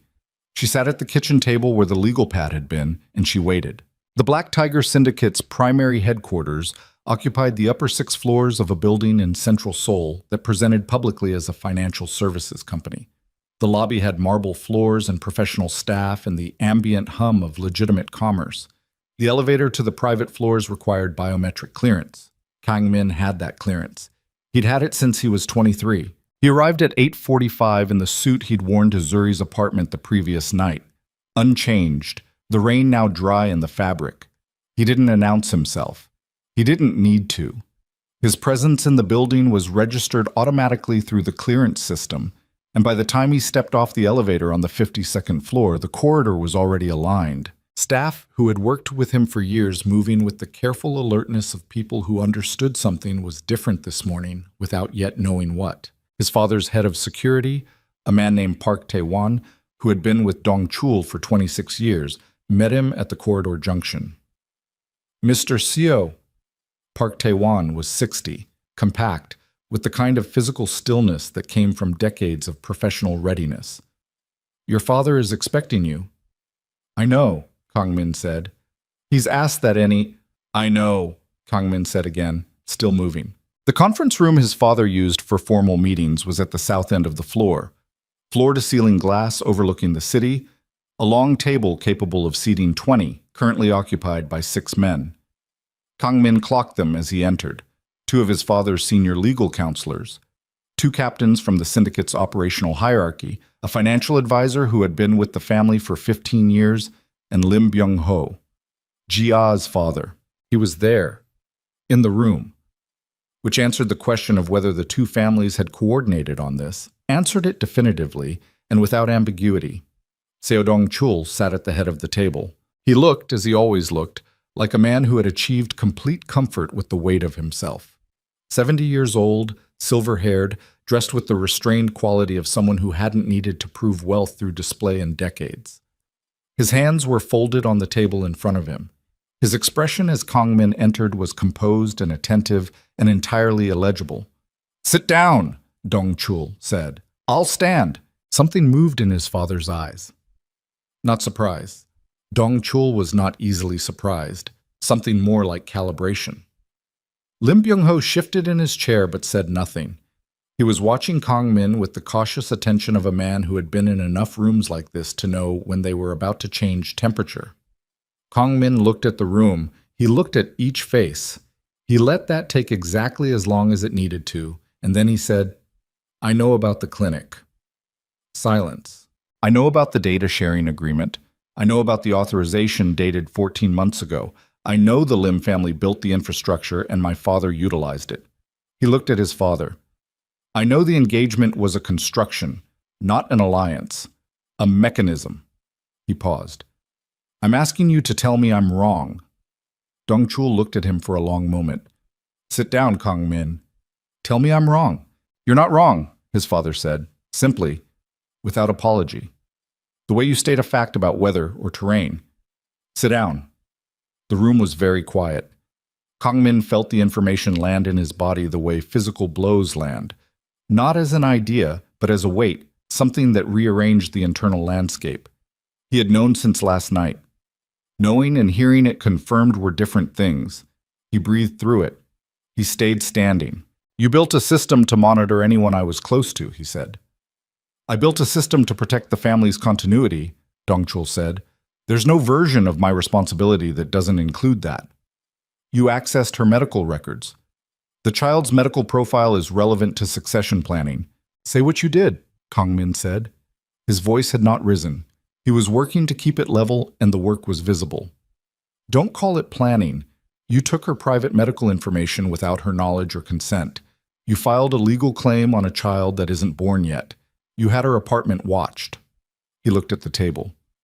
"You sent a photograph to a pregnant woman at 2 a.m. to frighten her." Dongchul's expression shifted fractionally. He looked at Park Tae-won briefly. Park Tae-won looked at the table. "That was not my directive," Dongchul said. "Then whose?" The pause was exactly the wrong length. Kang Min turned and looked at Lim Byung-ho. The older man met his gaze. He had a face that had learned, over decades, to be unreadable. But there was something in the set of his shoulders, a very slight, very controlled tightening, that gave him away. "You had her photographed," Kang Min said. "I had the situation monitored," Lim Byung-ho said. His voice was measured and unhurried. "When the paternity filing registered this morning, I felt it was appropriate to ensure Ms. Bennett understood the scope of the interest in this matter. You sent a threat to a woman 37 weeks pregnant. I sent a reminder." Kang Min took 4 steps to the other end of the table. Not fast, deliberate, each step placed. He stopped at the corner nearest Lim Byung-ho and looked down at him, and he let the man see, for one unguarded moment, what was behind the controlled surface. Lim Byung-ho did not move. He was too experienced to move. But his breathing changed. "If anyone from your family contacts her again," Kang Min said, "in any form, through any channel, I will dismantle every financial relationship between our families, current, historical, and pending, and I will make the mechanism of the clinic's data authorization public in a format that will reach every relevant regulatory body across 3 jurisdictions." He held the man's gaze. "Do you understand me?" Lim Byung-ho looked at Dongchul. Dongchul said, "That's enough. I'm not finished." Kang Min straightened. He turned to face his father across the length of the table. "I filed paternity this morning. The child is legally mine. Your guardianship claim has no foundation." "It has several foundations," one of the legal counselors said carefully. "None that survive challenge," Kang Min said. "And I'll challenge every one of them." He looked at his father. "I'm also telling you directly that I'm withdrawing from operational leadership of the syndicate." The room reacted, not loudly. These were men who had trained themselves not to react loudly. But the air changed. The 2 captains exchanged a glance. The financial advisor's pen stopped moving. Park Tae-won, standing at the room's edge, went very still. Dongchul sat for a long moment looking at his son. Then, with the deliberate control of a man who had not survived 40 years at the top of a criminal empire, by losing his composure in conference rooms, he said, "You're making a decision under emotional pressure. I'm going to give you time to—" "I'm not," Kang Min said. "I've been making this decision for longer than last night. Last night just removed the last reason I had to delay it." He kept his eyes on his father's. "You planned for every contingency except this one. You planned for me to want power enough to accept the cost of it." He paused. "I don't. Not anymore." Dongchul stood up. He was not a large man physically, but the act of him rising changed the room's geometry the way it always did. Everything reorienting, space reorganizing around his vertical. He walked the length of the table with the steady, unhurried pace of a man who had walked into difficult situations for 7 decades and hadn't stopped yet. He stopped in front of Kang Min, close. The distance between them was less than a meter. Father and son, 2 men who had spent 30 years in a relationship that was simultaneously genuine and transactional, who had shared meals and silences and a world built on violence and called it family. Dongchul looked at him for a long time. "If you walk away," he said quietly, "I cannot protect you from what that costs. You know what it costs." "Yes. The financial exposure alone, I know. The partnerships that require your name as guarantor, I know all of it," Kang Min said. "I've known all of it for 3 years. I've been carrying the inventory of the cost and looking for a number that made it worth paying. He held his father's gaze. I found the number. Dong-chul looked at him. Something crossed the older man's face. Not anger, not exactly. Something more complicated and less legible. Something that might, in another life, in another version of this conversation, have been close to grief. She is not worth an empire, Dong-chul said. She's worth more than this one, Kang-min said. He stepped back. He turned. He walked toward the door. Kang-min, his father's voice. Not loud. The voice he used in private, the one that had no performance in it. He stopped. He didn't turn around. The child's name, Dong-chul said. What will it be? The question was not what he expected. He stood in the doorway for a moment. I don't know yet, he said. We haven't decided. He left. The elevator took 40 seconds to arrive. He stood in the corridor and breathed. His hands were steady. He checked them because he needed to know. Completely steady. He thought, either I've just done the right thing, or I've destroyed 20 years of structural security, and there won't be a clear answer on which one it was for a very long time. He got in the elevator. His phone rang before the doors closed. It was not a number in his contacts. He answered anyway. Mr. Seo. A voice he didn't recognize. Male, careful. The particular careful of someone reading from a script they've been given. I'm calling from a neutral position. I'm not affiliated with your father or the Lim family. A pause. I've been asked to inform you that there is a third party who has been monitoring this situation. Not the Black Tiger Group, not the Lim family. A third party whose interest in the child predates both of the filing claims you're aware of. The elevator doors closed. Kang-min said, Who? Someone with a historical relationship to the child's mother, the voice said. Specifically to her mother's financial records from the period before she came to Seoul. Another pause. Ms. Bennett is not who she believes herself to be in terms of her family's existing relationships with certain financial networks. There are claims on her bloodline as well, Mr. Seo. Not legal claims. Older ones. The elevator moved downward. Floor indicators ticked past. Kang-min said, What do you want? Nothing from you, the voice said. I was asked to give you a warning before you made this morning's filing irreversible. The careful quality of the voice shifted slightly. The child is now claimed on two sides, Mr. Seo. The paternity filing protects her from one. It does nothing about the other. The line went dead. The elevator reached the lobby. The marble floor. The professional staff. The ambient hum of legitimate commerce. All of it exactly as it had been an hour ago, and none of it the same. Kang-min stood in the lobby for 3 seconds. Then he called Zuri. It rang 4 times, 5, 6. She didn't answer. He called Han Soo-yeon. It rang twice.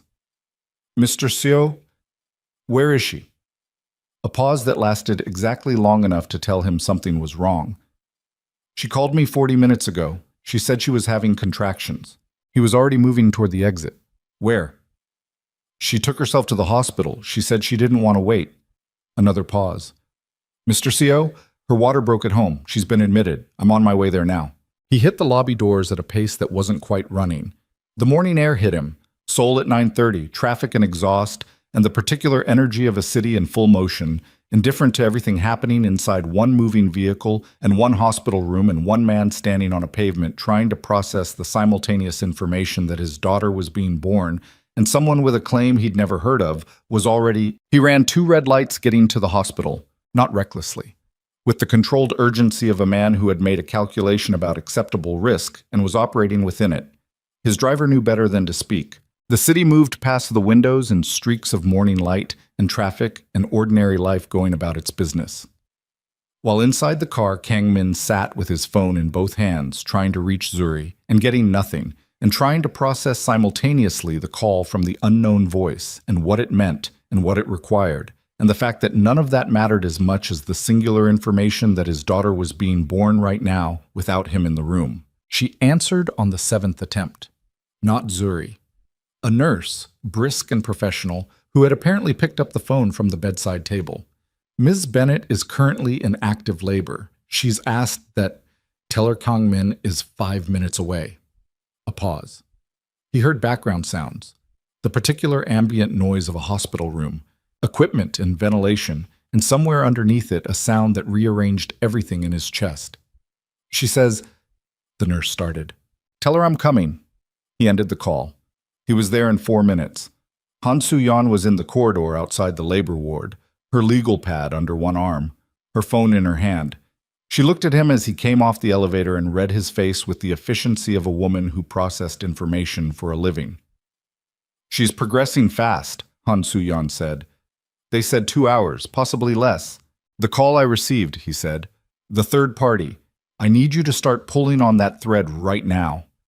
Tell me what you know. He gave her the exact words from the call, verbatim. He had a memory for language under pressure, something his father had trained into him, the ability to retain precise information in difficult circumstances. He watched Han Soo-yeon's face as he relayed it. He watched the moment it landed. Her mother's financial records, Han Soo-yeon said, before Seoul, before she came here. Han Soo-yeon looked at her phone. I have a colleague who specializes in tracing financial network relationships, legacy structures, family debt systems, the kind of claims that don't appear in conventional legal registries. She looked up. Give me 2 hours. I don't know if we have 2 hours. Then give me what we have, she said. Go be in that room. He looked at the door to the labor ward. She may not want me in there, he said. It cost him something to say it. Han Soo-yeon looked at him with the expression she used when she had decided to say something outside her professional function. She called me 40 minutes ago from her apartment floor, she said.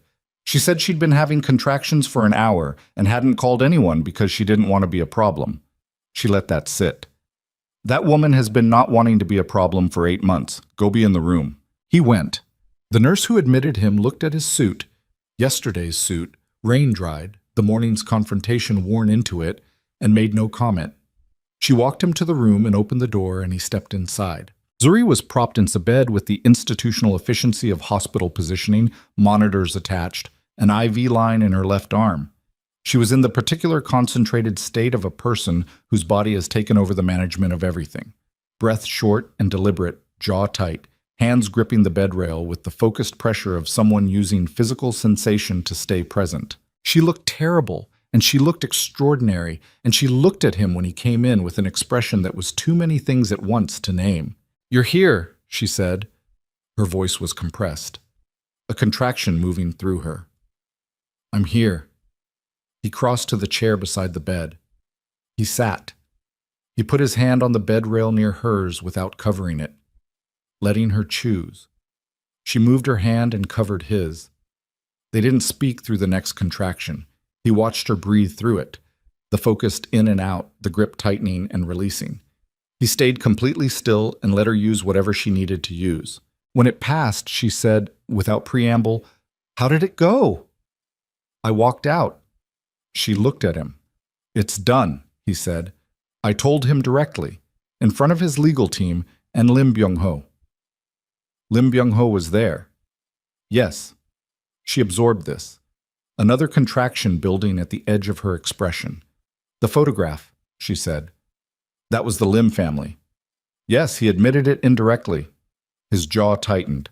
I handled it. How? With information he couldn't afford to have public. He held her gaze. He won't contact you again. She breathed through the next contraction. It was longer. He watched her work through it with the same focused endurance she brought to everything, not performing courage, just doing what was required. When it ended, she was quiet for a moment, then, There's something else. I can see it. He looked at her hands, at the monitor, at the window where Seoul was doing its ordinary morning thing beyond the glass. Someone called me after I left the building, he said. A voice I didn't recognize. They told me there's a third party involved, someone with a historical connection to your family, your mother's financial history specifically. He kept his voice level. Zuri, do you know anything about your mother's financial relationships? Before you came to Seoul, any debt structures, any... Something moved across her face. Not surprise. Something older than surprise. Zuri, she closed her eyes. She opened them. She said, My mother had a debt. He waited. When I was 15, she said, she borrowed money. Not from a bank, from a private network that operated in Atlanta. the kind that offers loans when conventional lenders won't, at rates that compound in ways that are designed to be impossible to clear. She breathed. She cleared part of it. She couldn't clear all of it. By the time she died, the remaining balance had compounded to a number that... She stopped. Another contraction, shorter, a warning. That was never formally settled. Who held the debt? She looked at him. I don't know the name. I was 22 when she died, and the call I got was from a man who told me the debt would not transfer to me, that it was forgiven as a courtesy. She pressed her lips together. I believed him. I had no reason not to. I had nothing they could take. But now you have something, Kang Min said.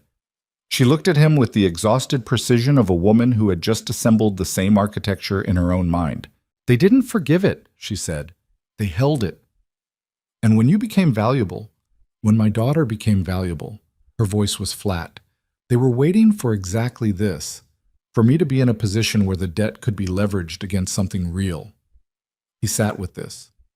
The hospital room, the monitors, the particular compressed silence of a place where enormous things happened routinely.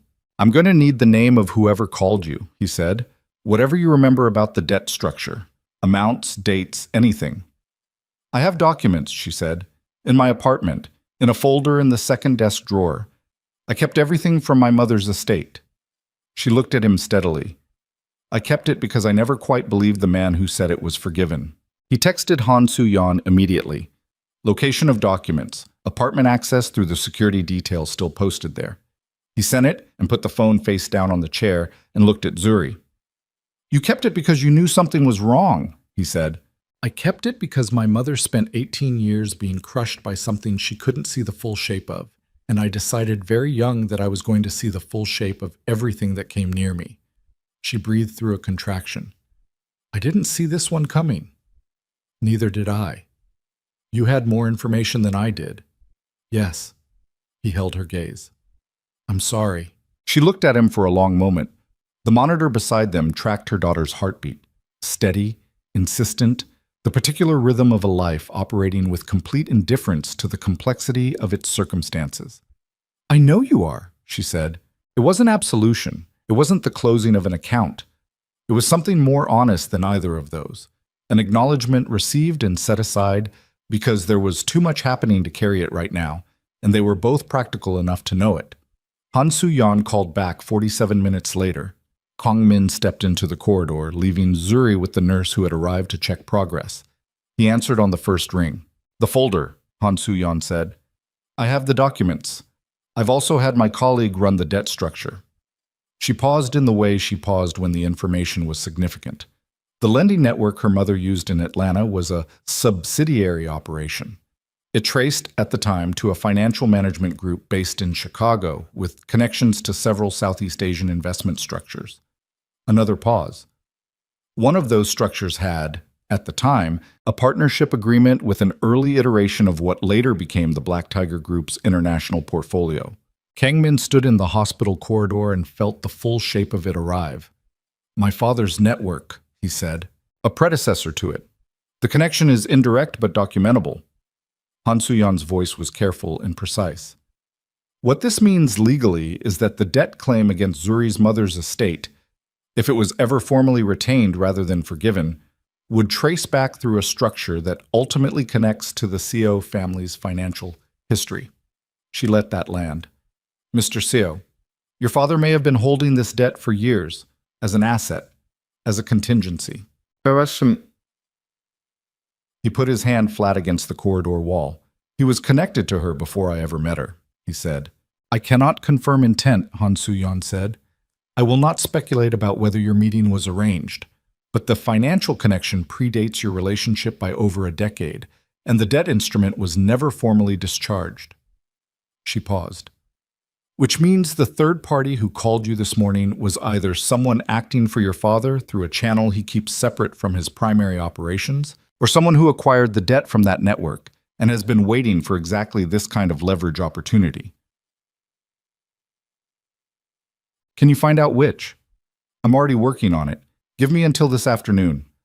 I may not have until this afternoon, he said. I know. Her voice softened fractionally, which was the most he'd ever heard it move. Go back inside. I'll call you when I have it." He went back inside. Zuri looked at him when he came through the door and read his face the way she'd learned to read it over weeks on a construction floor. The underneath of the controlled surface, the actual information. "Tell me," she said. He told her, all of it. He didn't manage the delivery or sequence it for emotional impact or decide what she needed to hear first. He told her the way Han Soo-yeon had told him, level, complete, in order. She listened. She breathed through 2 contractions while he talked. The nurse moved quietly around the room, doing the things nurses do, present and professionally absent simultaneously. When he finished, Zuri was quiet for a long time, long enough that he started to say her name. "My mother," she said. "Yes." "She borrowed money from a network that connected to your father's financial infrastructure." She said it aloud, slowly, the way you have to say certain things to make yourself believe they're real. "And he held that debt." "Yes." "For over a decade. The connection predates us by more than 10 years. She pressed her head back against the pillow and looked at the ceiling. Her chest rose and fell with the deliberate breathing of someone managing enormous internal pressure through physical regulation. He watched her and said nothing and let her have the space to process it. "He didn't arrange for us to meet," she said finally. "I don't believe that. That's too much architecture for something that started with a portfolio submission." She looked at him. "But when you became attached to me, when that was visible, he pulled the debt out of storage and started building around it." "Yes," Kang Min said. "That's what I believe. Which means your father had a claim on my family before I had a claim on your family." "Yes." She laughed, a short, sharp sound that had nothing joyful in it. "The audacity," she said. "The absolute audacity of that man." He said nothing, because there was nothing appropriate to say. Another contraction. Longer. Harder. She gripped the rail with both hands and breathed in 4 counts and out 4 counts, and her knuckles went pale with the pressure of it. The nurse checked the monitor, said something quiet and reassuring, noted something on her tablet. When it passed, Zuri was sweating along her hairline and her jaw was tight with the accumulated labor of the last several hours. "Listen to me," she said. "Whatever Han Soo-yeon finds about the debt, I want it documented. I want the full chain. Every subsidiary, every transfer, every name that appears in the network." She held his gaze. "I want it in a format that can go to financial regulators in 3 countries if it needs to." "I'll tell her, because here's what's going to happen." She paused through a smaller wave, breathing through it. "Your father is going to realize that the paternity filing changes his legal position. He's going to look for the next lever. If the debt is the next lever, I want it pulled out of the wall before he gets his hands on it." Her eyes were steady and dark and completely focused. "I'm not going to spend the next 18 years looking over my shoulder for the next thing he's holding." "No," Kang Min said. "You're not." He called Han Soo-yeon and relayed the instruction. She said she was already building that document. She said she would have it by end of day. He said to expedite it regardless of cost. She said she'd been expediting it for the past hour, and he should stop telling her how to do her job. He almost smiled. Nia Seo was born at 11:47 in the morning. She arrived with the definitive urgency of someone who had been ready for a while and had run out of patience with the delay. She was 6 pounds and 9 ounces, and she had her mother's stubbornness in the set of her jaw, which was visible within the first 30 seconds. The small, compressed determination of a face that had not yet learned to perform anything and was therefore entirely itself. The nurse placed her on Zuri's chest. Zuri's face did something that she would not have permitted in any other context. Broke open completely. Every controlled surface dissolved at once. The 8 months and the fear and the exhaustion and the love that had been insisting on existing regardless of circumstance all arriving simultaneously. She made a sound that was not words. She pressed her lips against the top of her daughter's head and breathed.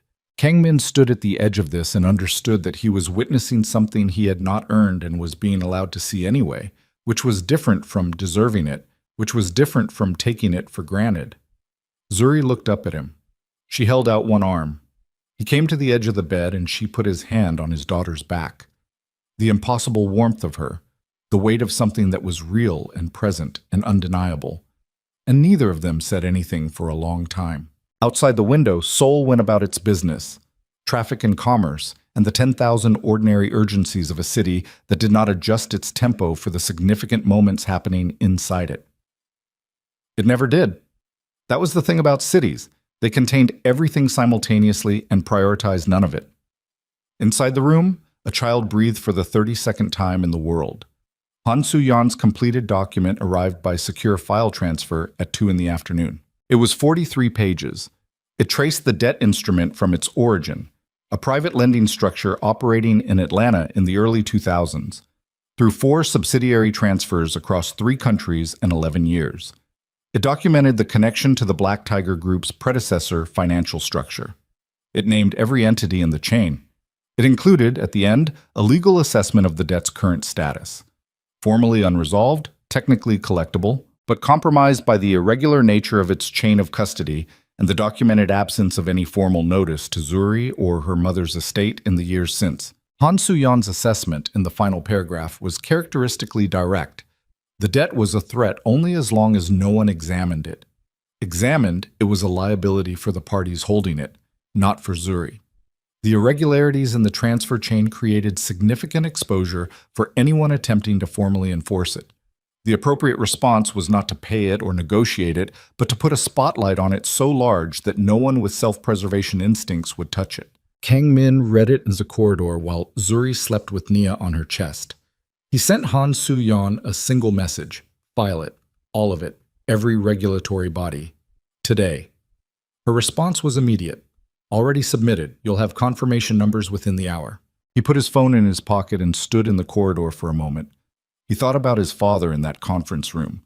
The folded hands, the composed face, the 40 years of architecture he'd built around the assumption that everything could be managed, that every contingency could be prepared for, that love and loyalty were simply resources to be correctly allocated. He thought about what it cost to build a life around that assumption and what it cost to dismantle it. He thought, I've been dismantling it for 3 years, and I didn't know that's what I was doing until I was standing on an unfinished concrete floor eating instant noodles with a woman who looked at the city like it was something she intended to negotiate with on her own terms. He went back inside. Dong Chul's response came at 4 in the afternoon. Not a call. A message, sent through one of his attorneys to Han Soo-yeon, who forwarded it with her own annotation. The message was brief and formal and contained, beneath its legal language, the particular quality of a strategic retreat executed with enough dignity to make it look like a choice. The Black Tiger Group was withdrawing its guardianship filing. This was presented as a voluntary decision reflecting the family's desire to resolve the matter privately. The Lim family connection to the filing was not mentioned. Lim Byung-ho's name did not appear anywhere in the document. Han Soo-yeon's annotation read, He saw the regulatory submissions. He's pulling back before it gets worse. This is over. The legal battle, at minimum. I'd recommend a 12-month monitoring period to confirm, but the immediate threat is neutralized. Kang Min read this to Zuri at 4:30. She was nursing Naya, the small, precise work of a new thing learning itself, and she listened with the focused half-attention of someone managing 2 simultaneous demands. When he finished, she said, He withdrew. Yes. Because of the debt documentation. Because of all of it together. The paternity filing, my withdrawal from the syndicate, the regulatory submissions. He ran the cost-benefit. He paused. He calculated that pressing forward cost more than stepping back. She looked at Nia. He'll try again, in some form, eventually. Probably, Kang Min said. People like my father don't stop building. They redirect. He looked at his daughter. But he'll be doing it against a different architecture than what he's used to, and he'll know we're watching the edges of it. She nodded slowly. Han Soo-yeon stays on retainer. Agreed. Monitoring, quarterly reports. Yes. She shifted Nia slightly, the careful repositioning of someone learning a new physical language. She looked up at him. You actually left, she said. The syndicate. You actually walked out. Yes. What does that mean, practically? He sat in the chair beside her. It means the next year is going to be financially complicated. There are holdings in my name that will need to be restructured, partnerships that will need formal dissolution, some exposure I'll need to manage carefully. He held her gaze. It means I have to build something from what's actually mine rather than what was inherited. That's hard, she said. Yes. I've been doing it since I was 22, she said. Not unkindly, just accurately. He said, I know. She looked at him for a long moment. At the suit that had been through a night and a morning and a confrontation and a hospital and was beginning to look like something that had witnessed the week it had actually witnessed. At the face that was carrying all of it without performing any of it. You need to sleep, she said. I'm fine. You've been awake for... She looked at the clock on the wall. At least 30 hours. Probably more. You just gave birth. I did, and I'm also 37 weeks of exhausted, and I know what that looks like, and I'm telling you that you need to sleep. She looked at Nia. She's not going anywhere. I'm not going anywhere. She looked back at him. Go find a couch somewhere in this hospital and sleep for 4 hours. Come back. He looked at her. Kong Min. She held his gaze with the patient directness she'd always had. The look that didn't ask, it observed, and trusted you to respond to being observed accurately. Come back, she said again. That's the instruction, not leave. Come back. He stood. He looked at his daughter one more time. The impossible specificity of her face, the small, closed fist resting against Zuri's arm. I'll be back in 4 hours, he said. 4 hours, she confirmed. He went and found an empty family room 3 corridors away and sat in a chair that was too small for him and closed his eyes and was asleep within 90 seconds. He came back in 3 hours and 40 minutes. She was awake, Nia asleep in the clear hospital bassinet beside the bed, and she was looking at the window at the late afternoon soul light doing what it did, the particular gold of it that he had first pointed out to her on a construction floor that felt like a different century. She heard him come in and didn't turn from the window immediately. He came and stood beside her, and they both looked at the light together for a moment. I have a question, she said. Go ahead. The penthouse, she said. Your father's, the Black Tiger Group's. It's still yours? He thought about it. The building arrangement will need to be reviewed. There are shared assets that complicate... I'm not asking about the legal situation, she said. I'm asking if you want it. He looked at the light on the window. No, he said. It was never quite mine. She looked at him. You let me design it as if it were. Because by the time you were designing it, he said, it felt like it could be. She was quiet for a moment. Nia made a small sound in the bassinet, the particular sound of someone sleeping so completely their body periodically checked in to confirm the sleep was still happening. Zuri looked at her. I need a place to live, she said. Something actual. Something that's ours. Not the syndicate's. Not with anyone else's name on it. Something with natural light and a real kitchen. She paused. Something with enough room for a child to move around in. Yes, he said. I'll design it, she said. I know, he said. I wouldn't have it any other way. She looked at him then, full on, with the clear-eyed assessment she'd given him from the beginning, the look that didn't offer charity or withhold fairness, that simply saw what was there and reported it back without distortion. This is not going to be easy, she said, any of it. You're rebuilding your entire financial existence. I'm starting a new practice from scratch. We have a daughter who is 3 hours old, and we haven't decided what we are. No, he said. We haven't. I'm not deciding that tonight, she said. I'm not deciding it this week. I know. I need to see you in ordinary circumstances, she said. Not crisis, not legal battles and rainy nights and hospital corridors. I need to see what you are when nothing is on fire. That's fair, he said. It's not about fair, she said. It's about what I need. She looked at Nia. What she needs. A man who shows up when things are calm, when there's nothing to prove, when there's just, she paused, a Tuesday. He looked at his daughter. I'll be there on Tuesday, he said, and every Tuesday after that. She looked at him for a long moment. Then she looked back at the window. The light really is different here in the afternoon, she said. It is. I hate that you were right about that. Something moved in his expression. Not quite a smile, the shape of one, the direction of one. Outside the window, Seoul arranged itself in the late light, towers and the Han River and traffic, and the 10,000 ordinary urgencies of a city that had contained all of this without taking notice. The debt was filed with regulators across 3 jurisdictions and would be examined and would reveal what it revealed and would close, eventually, the way these things close. Not cleanly, but completely.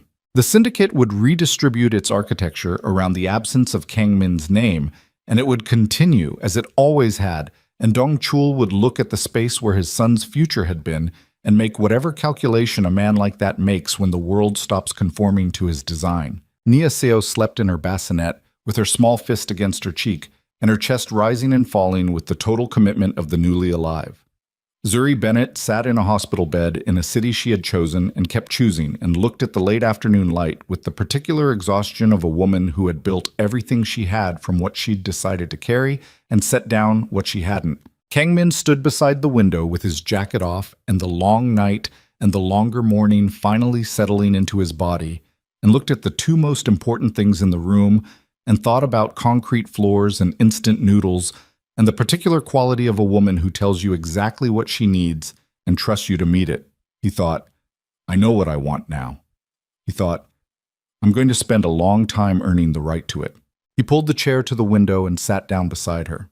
Not close enough to crowd, close enough that the warmth of it was there, present and available, if she wanted it. She did not move away.